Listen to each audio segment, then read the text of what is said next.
नमस्कार उत्तर प्रदेश। आज मैं सिद्धार्थनगर तथागत साहित्य संस्थान का तीसरा एपिसोड यहाँ प्रस्तुत करना चाह रही हूँ, जिसका आयोजन डॉक्टर भास्कर साहित्यकारों की सद्भावना और उनका आशीर्वाद प्राप्त होता रहा है। हमने 2014-15 में जब संस्थान के कार्यक्रम की शुरुआत की थी, डॉक्टर भास्कर शर्मा जी, डॉक्टर राजेंद्र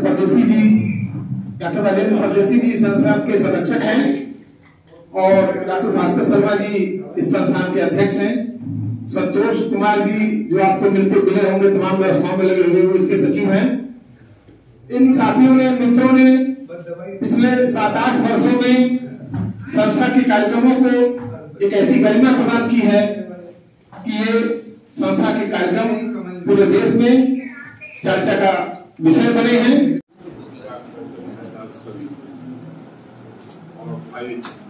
सुरेश उजाला जी, हम दोस्त हैं, बहुत चीज होगी। मैं किसी को अगर कस के बोल दूंगा तो लोग उनसे शिकायत करते हैं कि आपके दोस्त बहुत कस और यही शिकायत बताए आते हैं। जरूर इस आयोजन के मूल में क्रेडिट तो परदेसी को मिल जाता है, लेकिन एक्चुअल में जो सबसे बड़ा परदेसी को एनर्जी देते हैं वो है डॉक्टर भास्कर।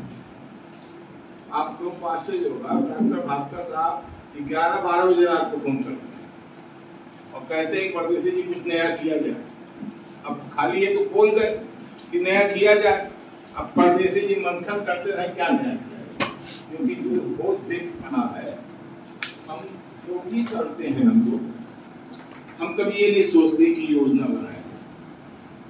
हमारा सोचना है कि कोई भी योजना उठा लो, उसको कैसे पूरा किया जाए, ये आधार पर। इसके लिए बहुत हुआ कि विदेश में यहाँ हिंदी का प्लान करो। डॉक्टर साहब पांडे जी से मैं एक चीज देखी, मैंने व्यक्तिगत अनुभव किया है। विश्व भर की तो बात छोड़िए, अपने देश में ऐसा कोई राज्य नहीं है जहां यूनिवर्सिटी में हिंदी न पढ़े।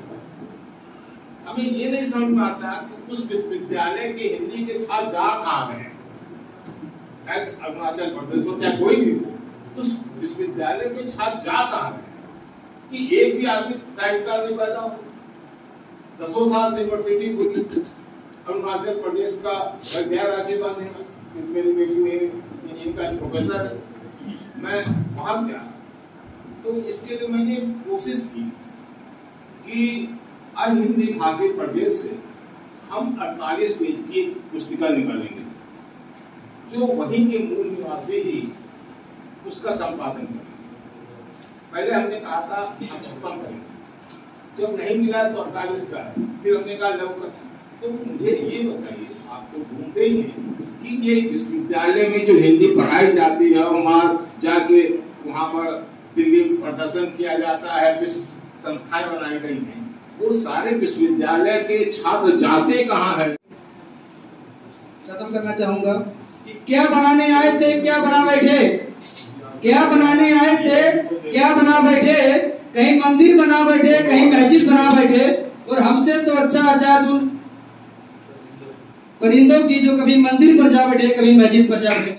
करना चाहूंगा और इस कार्यक्रम में जुड़ने के लिए जो हमें अवसर मिला, इसके लिए डॉक्टर राजेंद्र परदेसी सर और प्यारी दीदी कमला कामत जी को एक हार्दिक आभार प्रकट करना चाहूँगा। और आपके सामने एक कविता लेके आई हूँ। कविता का शीर्षक है मूर्तियाँ। मूर्तियाँ मूर्तियाँ मूर्तियाँ पूजनीय होती है, मूर्तियाँ श्रद्धेय होती है, मूर्तियाँ आराध्य होती है, क्योंकि मूर्तियाँ कुछ नहीं कहती, मूर्तियाँ कुछ नहीं बोलती, मूर्तियाँ प्रतिकार नहीं करती, ना स्वीकार करती है ना तिरस्कार करती है। संस्थान और सबसे पहले और क्षमा करे आप लोग सब जरा नाम बुलाए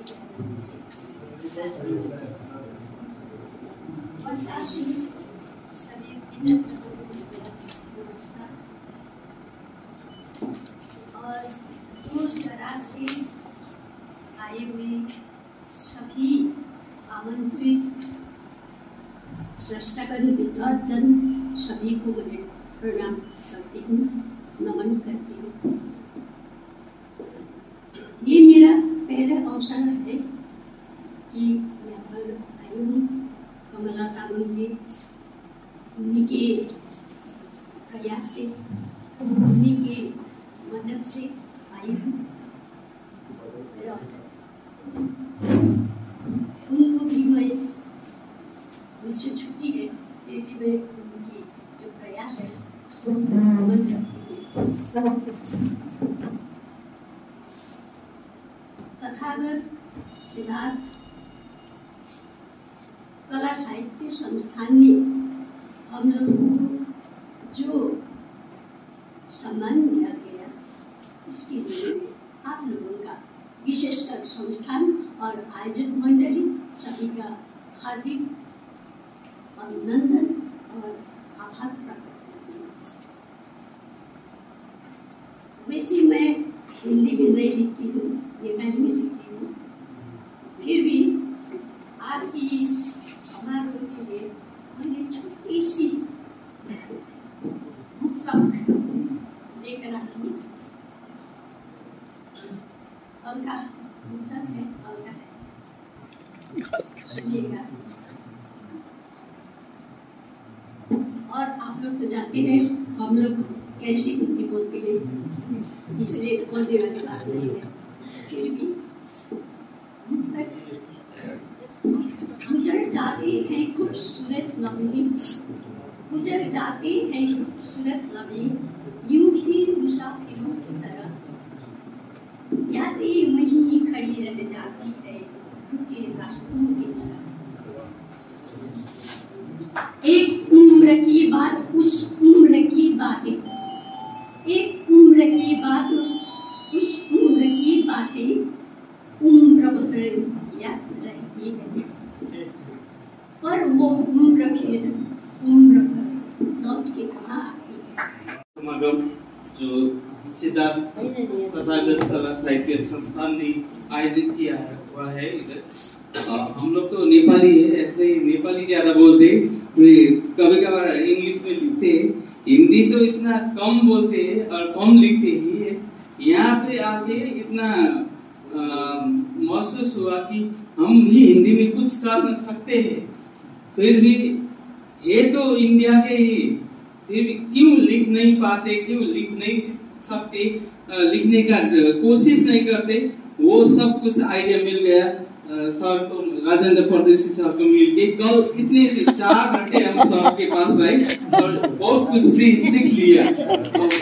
इस संस्थान ने जो आयोजित किया था अंतर्राष्ट्रीय तथागत साहित्यिक सम्मान, सृजन सम्मान, उसमें हमको भी अवसर प्रदान किया और हमको भी ये सम्मान मिला। उसके लिए मैं संस्था को हार्दिक नमन और आभार प्रकट करना चाहता हूँ। धन्यवाद। आए हुए हैं और इसका श्रेय डॉक्टर हरिमोहन पोखरेल जी और डॉक्टर कमला तामंग जी को जाता है। उनके सौजन्य से हम लोग यहाँ पर हैं और सबसे बड़ा सौजन्य जाएगा डॉक्टर हमारा गुरुजी राजेंद्र परदेसी जी को और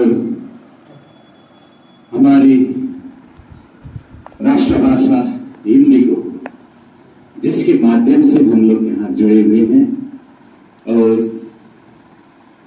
माँ साहित्य को, जिसने हम सबको यहाँ पर एक साथ जोड़ दिया है।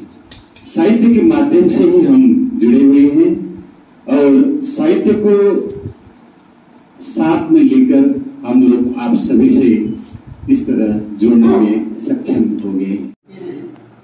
इसलिए मैं ज़्यादा बात कहूँगा नहीं, क्योंकि जो बात हमको कहना है तो उतना ही छोटा सा समय देकर के हम यहाँ से निकलने का समय भी हो गया है, इसलिए ज़्यादा बात नहीं करेंगे। हम बस इतना ही कहेंगे कि सतीश पंडित जी की जो कविता है आज के लिए बस इतना ही काफ़ी होगा। इन पंक्तियों को रखते हुए अपनी 2 रचनाओं को मैं यहाँ पर प्रस्तुत करूँगा। लहरों से डरकर नौका कभी पार नहीं होती, कोशिश करने वालों की कभी हार नहीं होती। तो बात यही है कि भास्कर शर्मा जी, डॉक्टर भास्कर शर्मा जी और राजेंद्र परदेशी जी जो किसी एक दिन का जो प्रयास था, आज वह एक वटवृक्ष बनकर जो बुरा है, यह इस छोर से लेकर उस छोर तक, पूर्व से लेकर पश्चिम तक, जैसे यहाँ से लेकर के कन्याकुमारी तक और मणिपुर से लेकर के राजस्थान तक इसको जोड़ने का प्रयास करेगा। ये मुझे लगता है ये हमारा दूसरा विशिष्टता के साथ आज सुबह ब्रह्म मुहूर्त में यहाँ हम लोग प्रवेश हुए थे। जीवित तथागत सरल सदीय डॉक्टर राजेंद्र परदेशी सुबह उस समय में हमारे स्वागत में तैनात थे। उसी समय लगा कि बड़ो आत्मीय और सौहार्दपूर्ण स्वागत हम लोग महसूस किया, तो जीवित तथागत हम लोग महसूस किया। उस समय मंच में आसीन सुमधुर संभाषण प्रताड़ित मान्यजन बहुत लंबे संभाषण गीजर प्रस्तुत हुआ। फिर भी इनलाइटन इसका संज्ञान में लेने वाला यह बात था कि कोई इनलाइटिंग ऐसा तत्व भी प्रकट हुआ जिसने हमको स्पर्श किया। मैं वही रख के यहाँ से आप लोग से विदा करूँगा। आज का आयोजक महोदय ने भी अपना इच्छा जाहिर किया कि दूसरा समारोह दार्जिलिंग में होने को उनका ये इच्छा जाहिर किया ना, इसके बारे में हम लोग सलाह करेंगे। बहता है नित्य निरंतर अनंत तक, बहता है नित्य निरंतर अनंत तक, आभास देता है चैतन्य का स्थूल काया के रहने तक, स्थूल काया के रहने तक। ओ पथे कहाँ चला तू, ओ पथे कहाँ चला तू, भटकते हुए अतिक्त सुख की खोज में, अपने ही अंदर छिपा हुआ है रास्ता सुख तक जाने की, रास्ता सुख तक जाने की। बिंदु स्वरूप अस्तित्व अपना, बिंदु स्वरूप अस्तित्व अपना, जियो खुलकर समझो तत्व ज्ञान को, जियो खुलकर समझो तत्व ज्ञान को। क्षण भंगुर शब्द केवल नयन का जोहार, क्षण भंगुर शब्द केवल नयन का जोहार, जन्म जन्म के हम सभी यायावार, जन्म जन्म के हम सभी यायावार।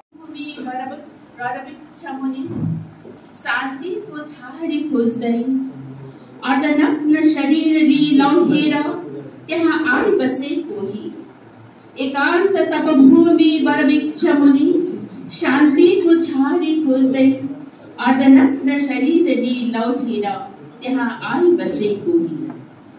खुल्ला सुनौलो झलमल्ला आकाश, खुल्ला सुनौलो झलमल्ला आकाश, सूर्य रश्मिले सजेको, पवनको मन्द सरसर झोका, उनलाई शीतलता बर्सेको।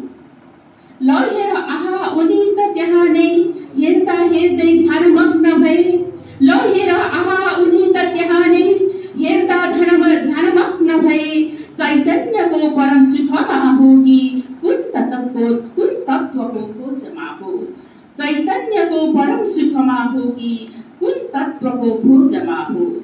दिन गए रात गए, समय चक्र आफ्नै गतिमा दौड्यो, दिन गए रात गए समय चक्र आपने गतिमा दौड्यो रजा तमा शब्देकी तारा तपस्वी ध्यानमा अझ गहिर्यो रजा तमा शब्देकी तारा तपस्वी ध्यानमा अझ गहिर्यो अकस्मात तपस्वी को ध्यान सरोवर में सप्तरंगी किरण अकस्मात तपस्वी को ध्यान सरोवर में सप्तरंगी किरण उद्भासित भए गूढ़ रहस्य खुल्दै गयो अझ खुल्दै गयो उद्भासित भए गूढ़ रहस्य खुल्दै गयो अझ खुल्दै गयो।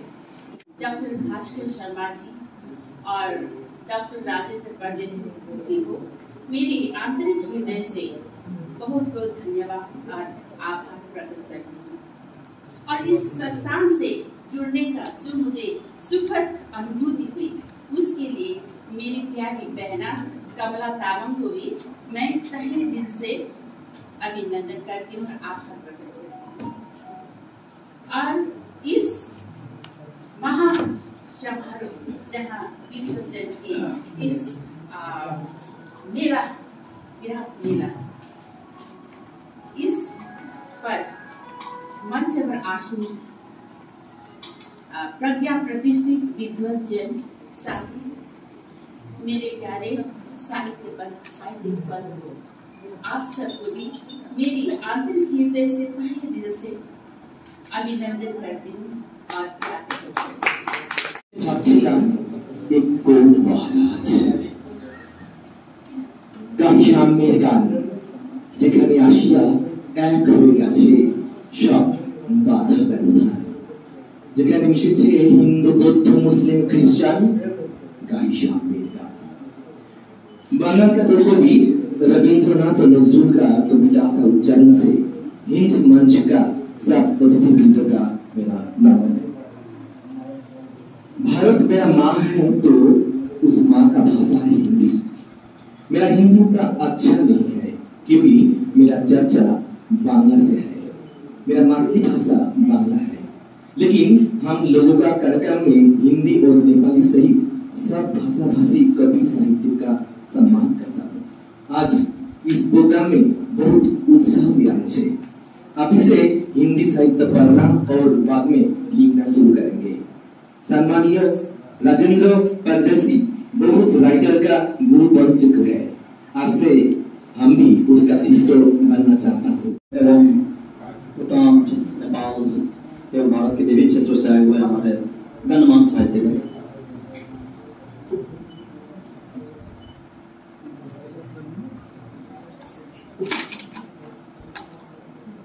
जिस संस्थान में स्वयं सूर्यदेव हो डॉक्टर भास्कर के रूप में, जिस संस्थान में स्वयं सूर्यदेव हो भास्कर के रूप में, वो डॉक्टर राजेंद्र जैसा व्यक्तित्व महान।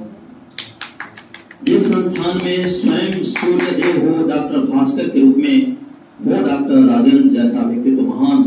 पहाड़ से उतरकर जहां आई हो डॉक्टर कमला, पहाड़ से उतरकर जहां आई हो डॉक्टर कमला, जहां गुणों की खान के रूप में मौजूद हो सुश्री प्रतिभा चौहान, वैसे साहित्यिक संस्थान को सत सत नमन, सत सत नमन।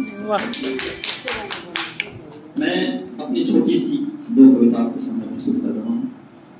एक कविता जो मैंने हाल ही में लिखा था, विश्व धूम्रपान निषेध दिवस पर केंद्रित है। यह मेरी कविता जो 31 मई को मनाई जाती है। शीर्षक है कविता का कौन किसे पी रहा है। दो उंगलियों के बीच एक श्वेत कंडिका दबाए जिसके एक छोर पर आग जल रही थी, दूसरे छोर को मेरे दोस्त ने अपने होठों से दबाया था। दो उंगलियों के बीच एक श्वेत कंडिका दबाए जिसके एक छोर पर आग जल रही थी, दूसरे छोर को मेरे दोस्त अपने होठों से दबाया था।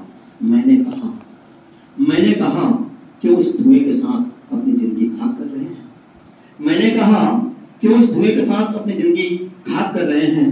दोस्त ने मासूमियत से दिया जवाब, दोस्त ने मासूमियत से दिया जवाब, आप गलत समझ रहे हैं शायद हम ठहरे गांधी जी के अनुयायी। की धनिमा के साथ कल के प्रभात तन मन और विचारों में उमंग उत्साह और विश्वास लेकर आना, उमंग विश्वास और सब लेकर आना।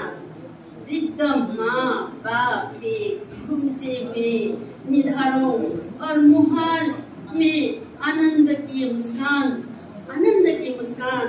शांति, समृद्धि, प्रेम, भक्ति और श्रद्धा लेकर आना। कल की प्रभात ये सब लेकर आना। श्रमजीवी के मूल्य अधिकार, वर्ग भेदों को लाठी फालकर, वर्गों भेदों के लाठी है वो लाठी फालकर घर घर की युवा वर्ग में जोश उत्साह भरकर उनको सकारात्मक सोच लेकर आना। जोश उत्साह जोश भरकर सकारात्मक सोच लेकर आना। साहित्य संस्थान आज ये भव्य कार्यक्रम का अध्यक्ष महोदय है और मंच पे उपस्थित बहु प्रतिभा संपन्न व्यक्तित्व और दर्शक वृंद में साहित्य कला साहित्य में विभिन्न क्षेत्र से आया है। विभिन्न भाषा का साहित्य का सबको कोटि कोटि प्रणाम करती हूँ। और दोषक जी ने जो बोला नेपाली भाषा 22वटा भाषा, भारत के भाषा में 22वटा भाषा नहीं है, 24वटा भाषा भारत में मान्यता प्राप्त भाषा है। 24वटा भारत में 24वटा भाषा में नेपाली का 1992 साल में अगस्त 20 तारीख को भाषा के मान्यता प्राप्त हुआ है। और हमारे नेपाली भाषा इतना समृद्ध है। अब जब लाइट बनी, पराये घर में भेजी गई, दहेज की जंजीरों में जकड़ी गई, बेटी पैदा करने पर लताड़ी गई, अब अपनी भी उसको तोड़ गई, पीड़ा की अग्नि में छोड़ गई। पत्थर और मिट्टी की देवी बना पूजते हैं लोग, पत्थर और मिट्टी का देवी बना मिट्टी की देवी बना पूजते हैं लोग, साक्षात लक्ष्मी की करते हैं अपमान, मूर्तियों पर दूध चढ़ाते हैं और बहू बेटियां आंसू पीकर रह जाते हैं। अब मैं क्या कहूँ? और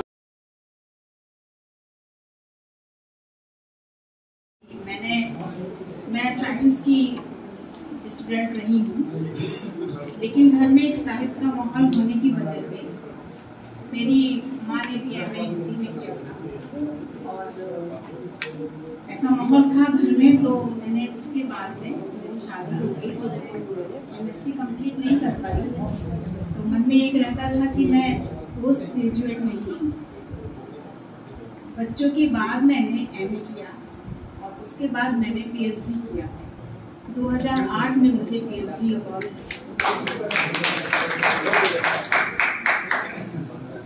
पीएचडी का मेरा विषय था हरिवंश राय बच्चन की आत्मकथा, जो कि 4 भागों में प्रकाशित है। क्या बोलूं, क्या याद करूं, नीड़ का निर्माण फिर, बसेरे से दूर और 10 द्वार से सोपान तक। इसमें कविताएं भी आती हैं और उनका पूरा जीवन भी आता है। उस पे मैंने उनकी जीवन और अंतर्दृष्टि उनकी जीवन के प्रति क्या रही है उस पे मेरा शोध कर तथा बख्शीजन सम्मान समारोह का अध्यक्ष राजेंद्र प्रदेशी, संचालक भास्कर शर्मा जी, डॉक्टर भास्कर शर्मा जी, देवतुल्य ही साहित्य का देवतुल्य, वहाँ प्रति धन्यवाद ज्ञापन करती हूँ। आप नेपाली हूँ, हिंदी नहीं आती हूँ। भास्कर शर्मा जी धन्यवाद करती हूँ। राजेंद्र प्रदेशी जी प्रति धन्यवाद। हाँ, ये मेरी दूसरी बार है यहाँ उपस्थित होने की मौका, क्योंकि मैं ये अपना ही एक सौभाग्य समझती हूँ कि मुझे यहाँ दूसरी बार उपस्थित होने की मौका मिला।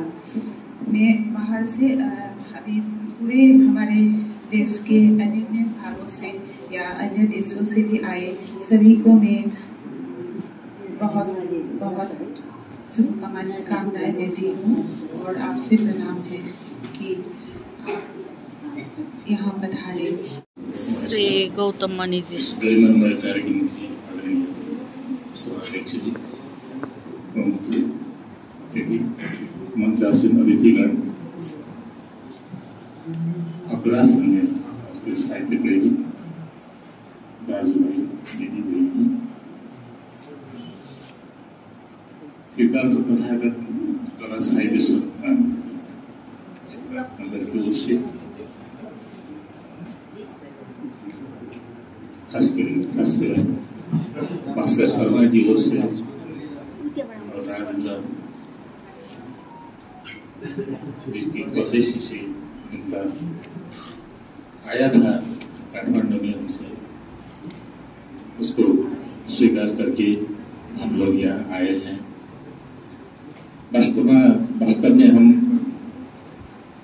हिंदी भाषी लोग ज्यादा तो नहीं है। हमारे भाई रमेश चंद्र ने कहा हम लोग हिंदी सिनेमा से हिंदी भाषा सीखते हैं। मत पूछ जमाने के नए लोगों कि मेरी क्या कहानी है, बस मेरी पहचान इतनी है कि हम हिंदुस्तानी हैं। हमारा दिल आपके दिल के जैसा हो नहीं सकता, क्योंकि वो शीशा हो नहीं सकता, ये पत्थर हो नहीं सकता। इसके आयोजन डॉक्टर भास्कर शर्मा जी, जो कि काफी समय निकालकर ऐसे आयोजन करते हैं। ऐसे आयोजनों से इनकी काफी प्रशंसा भी होती है और लोगों को काफी कुछ सीखने का मौका भी मिलता है। हम ईश्वर से प्रार्थना करते हैं कि सारे लोग स्वस्थ रहें और खुश रहें। धन्यवाद।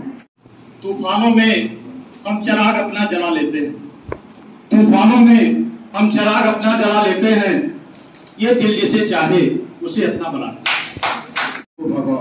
पत्ता ही अत्यंत इस सुंदर नगरी सिद्धार्थ नगर का सिद्धार्थ तथागत कला साहित्य संस्थान अंतर्राष्ट्रीय तथागत सृजन सम्मान समारोह के नायक श्री राजेंद्र परदेशी, डॉक्टर राजेंद्र परदेशी और विशिष्ट अतिथि वर्ग और डॉक्टर भास्कर शर्मा इस संस्था की अध्यक्ष और मंच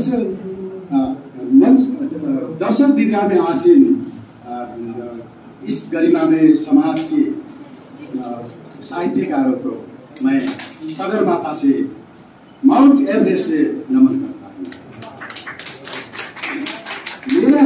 मेरा हिंदी बहुत मैं हिंदी कहाँ से सीखा? मैं हिंदी सिनेमा से सीखा। मेरा प्रथम पाठशाला सिनेमा हॉल में, हमारे नेपाल में बहुत सिनेमा हॉल। सुरेश उजाला जी, मेरा एक आग्रह स्वीकार करें, मंच भी और आप सब भी। मैं इसलिए कह रहा हूँ, आप लोग मेरे साथ जुड़िए। मैं ज्यादा समय नहीं लूंगा आपके बीच में। मुझे मालूम है बाहर के हमारे सभी अतिथि आए हुए हैं, हमें उनको सुनना, उनसे उनकी जो वक्तव्य और मंतव्य है वो हमें अंगीकार करना, आत्मार्पित करना है, उसको अपने जीवन में उतारना जो अच्छा लगेगा। तो इसलिए जो वक्ता और श्रोता का संबंध रहता है, अनुभव हुए। कभी बहुत बहुत धन्यवाद। मंचासीन सम्मानीय डॉक्टर दीपक पांडे जी, डॉक्टर नूतन पांडे जी, कमला तमाम जी, सम्मानीय आसाम मिरिक दार्जिलिंग से डॉक्टर भास्कर शर्मा जी को आभार प्रकट करते हुए अपनी अपनी जाति का खदा, श्रद्धा, सम्मान आदि प्रदान करके सम्मान जना रहे हैं। धर्मं शरणं गच्छामि, संघं शरणं गच्छामि। आज ये संगम हुआ है, बहुभाषी हम सब आज आए हैं। परदेशी जी ने हम लोगों को देश का रास्ता दिखाया है, शर्मा जी ने हम लोगों को संगम का रास्ता दिखाया है। पर हम देशी होके, दार्जिलिंग से, गोरखालैंड से देशी होके विश्व भ्रमण कर रहे हैं, इंडिया रिप्रेजेंट कर रहे हैं नेपाली भाषा लेके, लेकिन पता नहीं देश हमारे इस कार्य को कभी मूल्यांकन भी करेंगे कि नहीं। लेकिन परदेशी जी ने जो देश का रास्ता दिखाया, इसमें जरूर हम लोग हम लोगों का मूल्यांकन होगा, मुझे ऐसा लगता है। समय बहुत गुजर चुकी है, लेकिन मन का बात बहुत है, क्योंकि पहले भी मैं 2017 में आई थी और मेरा पुस्तक भुटभुटी नेपाली में कविता संग्रह को अनुवाद किया था उलझन कविता संग्रह में, तो वो यहीं पर विमोचन हुआ था। और अभी जो हम लोग 2 साल कोविड के समय में रहे, तब लिखा हुआ एक कविता संग्रह है। अगर समय बहुत हो जाने की वजह से अगर आप लोग मुझे अनुमति दे तो मैं एक नेपाली और एक हिंदी कविता वाचन करना चाहती हूँ। अगर नहीं है तो मैं एक ही करूंगी। Thank you sir, thank you very much. और जब हम लोग कोविड के समय में थे तो सब वर्ल्ड ही एक वर्ल्ड में सभी घर बंदी होके बैठे थे, ताला नहीं था मगर घर बंदी हुए थे। तो मेरा विषय एक्चुअली में ज्योग्राफी है, इसी के लिए मैं मेरा कविता जो लिखती हूँ इन्वायरमेंट के बारे में लिखती हूँ। तो जो उलझन है वो नेपाल का भूकंप हुआ था तो उसका बारे में है। अभी ये जो है पुस्तक संगरोध इंग्लिश हिंदी नेपाली तीनों में ही है, तो आपको ई बुक में मिल जाएगा और ये नेपाली में है। तो घर का अंदर बैठते समय हम लोग का मनस्थिति कैसा था उसका बारे में एक नेपाली कविता है, वो मैं वाचन करके सुनाती हूँ। आशा करती हूँ आप लोग का नींद भाग जाएगा शायद। सब सो रहे हैं ना, सोने का जैसा हो गया है क्योंकि समय बहुत चला गया। एनीवेज, मेरी कविता का शीर्षक है बैसाखी मेला। उस वक्त बैसाखी मेला नहीं हुआ था क्योंकि लॉकडाउन था, तो क्या हुआ था मेरा मन में क्या चल रहा था। बैसाखी मेला आज भेट्न आएको डल्ले खोर्सानी र किनेमालाई बिर्सु कि भनी आज भेटघाट राखेको खेरो सिस्नु भटमास र मकैसित स्वाद ताजा छ कि भनी आज भेट्न आएको रङ्गी बिरङ्गी भेषभूषामा तिमीलाई कतै तिमीले आफ्नोपन ठुल्यौ कि भनी आज बुझ्न आएको राजनीतिलाई पर सारी तिम्रो र मेरो मुटु सँगै गाँसिन्छ कि भनी तिम्रो र मेरो मुटु सँगै गाँसिन्छ कि भनी आज म छक्क परे नयाँ पिँढीले गुन्यौ चोली लगाई एक दिन भेटौला मायालु भनेको सयपत्री टोटला जवार पलास कृष्ण चुरा राधा चुरा अनि क्याक्टससित म मेला घुम्न आएको। आज सेल र मोमो पाइन्छ कि भनी गोजी तताई मेलामा भेला भएर संस्कृतिको जगेरा गर्न आएको। सिमाना उता जता लाए नि भो टेको चाहिँ नेपाली भाषा नै होस्। सिमाना जता लाए नि भयो तर टेको चाहिँ नेपाली भाषा नै होस्। आज सेल र मोमो पाइन्छ कि भनी गोजी तताई मेलामा भेला भएर संस्कृतिको जगेरा गर्न आएको। सिमाना जता लाए नि भो टेको चाहिँ नेपाली भाषा नै होस्। पहाडी डम्फु नौमटीको भाका होस् तर तराई र गाडीको एकताको आश होस्। झण्डाले रेखा कोरिन्न सभ्यता भुले एक्लो भए समाजमा कतै चिनिन्न। त्यसैले त 28, 29, 30, 31 मात्र होइन 32 को हिसाब सिक्न आएको म बैशाखी मेला घुम्न विचार्न मलाई भुल्यौ कि भनी नयाँ वर्षको शुभकामना साट्न माया विरती फेरि लगाई अनेकतामा एकताको पाठ सिक्न लौ म त आएको है नयाँ वर्षको उल्लास गर्न नयाँ वर्षको उल्लास गर्न। ये थी मेरा नेपाली कविता। तो पता नहीं आप लोग को समझ आया नहीं आया,